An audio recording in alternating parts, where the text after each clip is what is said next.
Saudações, OABeiras, OABeiros, vocês que estão aí na batalha, enfrentando o exame de ordem. Olha, novidade boa é a publicação, duas publicações importantes recentemente nós tivemos aí envolvendo o exame de ordem. O resultado definitivo do 39 e o edital de repescagem do 39 para quem vai refazer a segunda fase no exame 40, cuja primeira fase já será no dia 24 de março. Então você que está antenado aí, que já pegou o resultado final, não conseguiu a sua aprovação, já tentou recurso, também não deu certo, a última saída vai ser a ouvidoria, mas sem dúvida alguma, o seu foco agora já deve ser a segunda fase do exame 40. E para isso você tem direito a fazer a repescagem. Então, o edital já foi publicado, então volte suas atenções para a repescagem nesse momento. E nós vamos conversar sobre a repescagem no podcast de hoje com o professor Renato Saraiva, e mais uma vez é nosso convidado para falar sobre exame de ordem. Professor, obrigado mais uma vez por atender o nosso convite. Eu já queria começar lhe perguntando, porque a repescagem muitas vezes é dolorosa para o examinando, porque significa que ele já tentou, já foi reprovado e vai encarar novamente essa prova. A gente pode dizer que isso tem dois lados. O lado bom, porque ele meio que já conhece o terreno inimigo, e o lado ruim, porque ele vem de um insucesso. Como é que faz para equilibrar isso? Pois é, né? Difícil a gente convencer o candidato que tem um lado bom. Ele sempre vai achar que só tem o lado ruim, não é verdade? Mas, veja, de qualquer maneira, não tem outro jeito, né? Se você não conseguiu a aprovação, hoje saiu o resultado também dos recursos, muitos foram aprovados com recurso, outros não. Houve até alunos me procurando, existiram alunos me procurando para entrar com ação contra a FGV. Eu disse, olha, eu não entro com esse tipo de ação, até porque a possibilidade de êxito é muito pequena em tipo de ação judicial, em função do posicionamento jurisprudencial. Agora, primeira coisa que você tem que fazer é viver o luto, se você não passou. E aí você tem as suas 24 horas aí, ou 48 horas, para viver esse luto da decepção pela não aprovação. Mas logo depois, Jofre, você tem que virar a página, lamber as feridas e partir em frente. E partir em frente, e continuar adiante. E aí você tem a vantagem de não ter que novamente passar pela primeira fase. Você já está aprovado na primeira fase e vai ter um tempo maior para se dedicar e, principalmente, corrigir de forma humilde os erros que você cometeu. É importante que você verifique e faça uma análise da sua prova. Por que não consegui ter a aprovação? O que eu fiz de errado? Eu estudei o suficiente? Eu treinei as peças?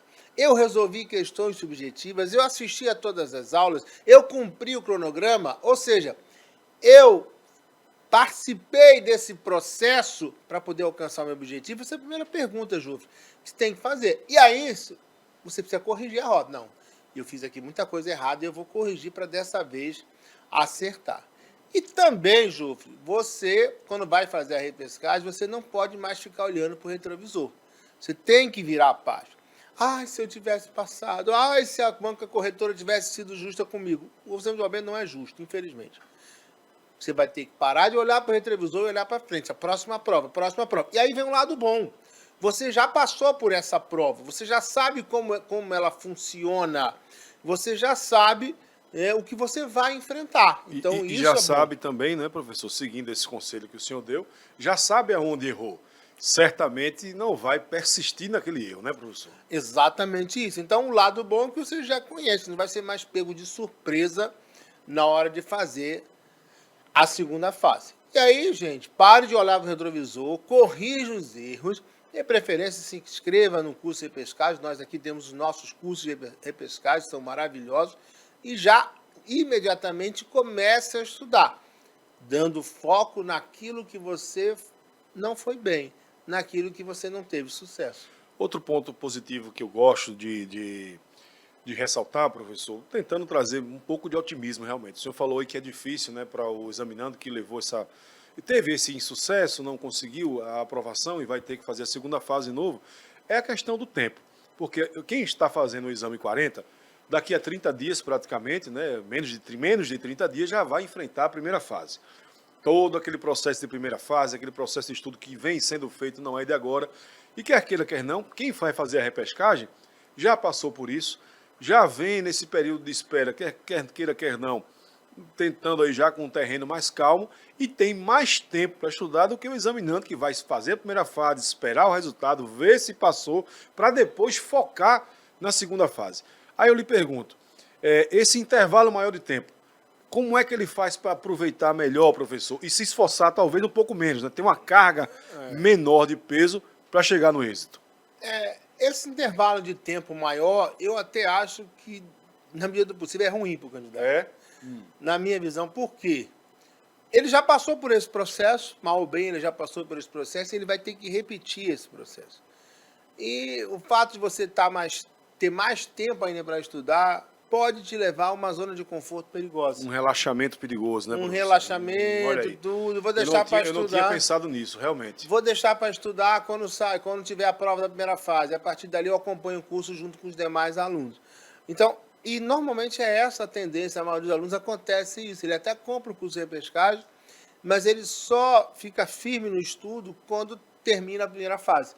Aí ele entra junto com a turma, com o resto dos alunos, e vai fazer a segunda fase. Agora, é claro que quando você tem mais tempo, se você for um aluno ou uma aluna aplicada, a tendência é você se preparar melhor. Até para você poder corrigir os erros. Porque às vezes você vai fazer uma prova de trabalho, por exemplo, e você não conhece bem o processo de trabalho. Então vai lá estudar o processo de trabalho, ver como é que é uma audiência, como é que são as provas, as sentenças, os recursos. Você precisa aprender essa parte. E aí você tem um tempo maior, mais tranquilo para você se dedicar a isso. Então, principalmente, identificar os erros e corrigir logo. Mesmo que você não estude tudo, corrija logo os erros, nivele, e aí quando começar a segunda fase junto com os outros alunos, você já vai estar, preparadíssimo aí para a prova. Na primeira fase a gente vê resolução de questão, a gente vê lei seca, né, leitura da lei seca.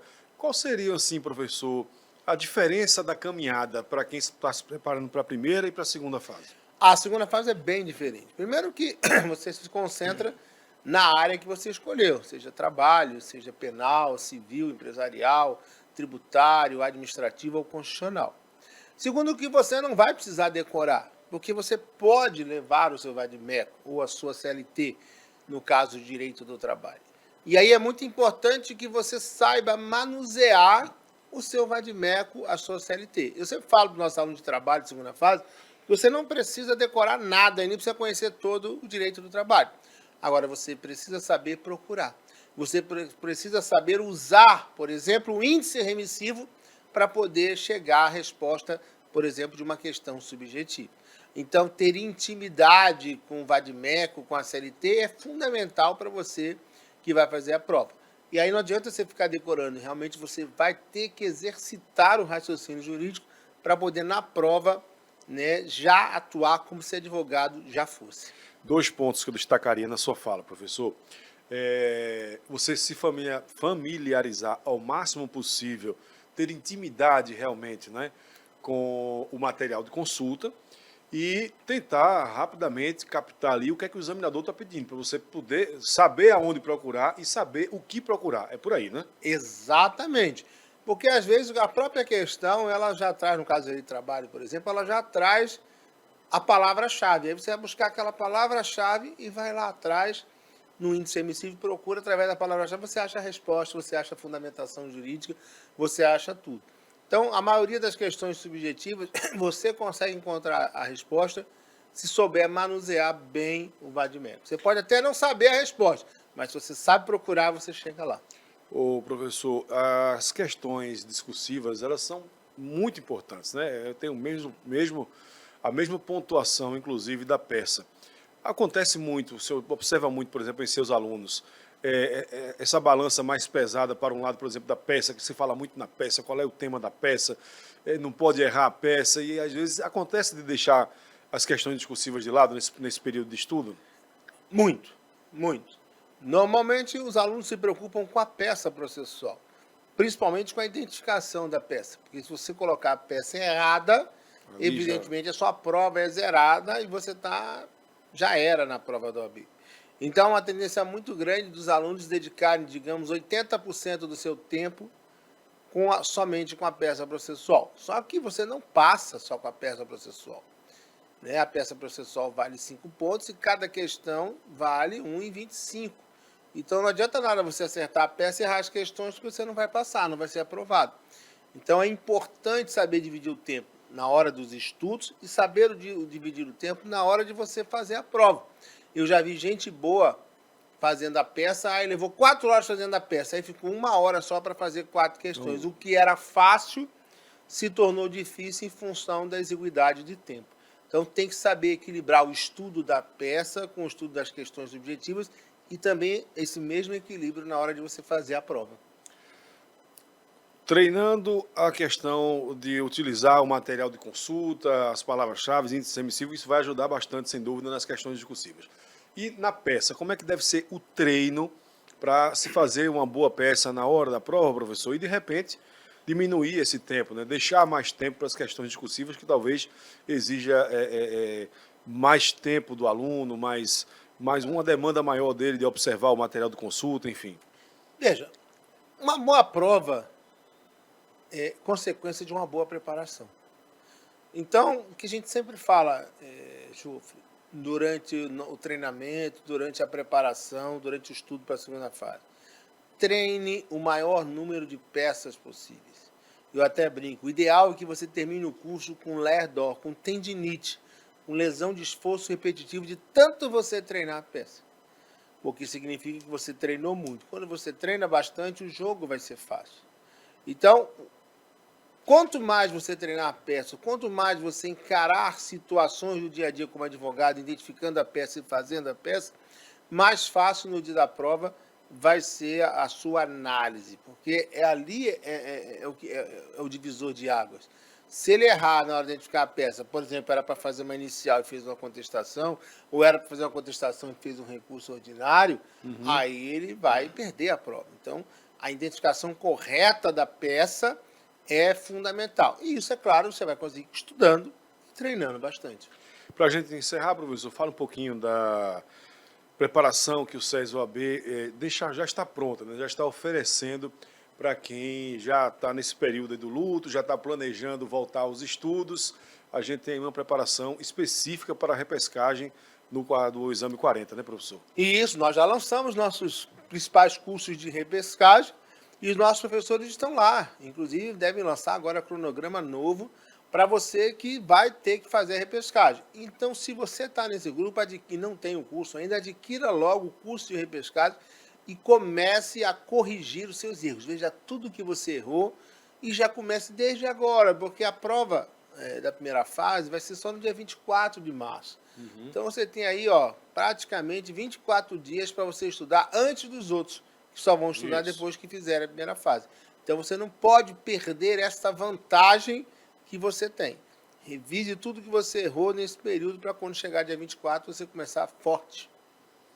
É isso aí, é se fortalecer, as dicas principais de hoje, né? Se fortalecer, observar o que errou, corrigir esses erros, treinar em cima desses erros para que eles não se repitam e principalmente, o que eu gostei muito que o senhor falou aí, professor, é deixar de olhar para o retrovisor, esquecer o que passou, recomeçar com foco e sabendo aquilo que você quer. Você já sabe o que você quer. É agora ajustar a caminhada onde você fracassou para que tudo dê certo e chegue, principalmente fortalecido, não é, professor, na hora de fazer a prova. Exatamente isso. Lhe agradecendo aí e lhe deixando livre para as considerações finais. É isso aí, gente. Como eu disse, se você não passou, se você tem que fazer repescagem, viva seu luto. Agora, esse luto é rápido, 48 horas, partiu para a repescagem, observar a sua prova, corrigir os erros e você tem uma segunda chance. E como o Jofre disse, nessa segunda chance você não vai ter mais surpresa, você já passou pela sua segunda fase. E agora é a hora de você vencer. Não desista! É isso aí, gente. Obrigado mais uma vez, professor, pela sua presença. Você que está vendo esse vídeo aí, curte, compartilha, espalha para todo mundo. Você que passou, que não vai fazer a repescagem, chama aí a galera da faculdade, os seus amigos, seus familiares, enfim. Quem você conhece que vai encarar a repescagem e aí manda o link para que ele assista esse vídeo, para que ele receba também essas dicas. Não deixa sempre de olhar o nosso blog lá no portal examedeordem.com.br, redes sociais do SES OAB, tem sempre dicas, matéria, conteúdo, muita coisa boa, gratuita inclusive, para ajudar na sua preparação. Até o próximo encontro, fiquem todos e todas com Deus e até a próxima.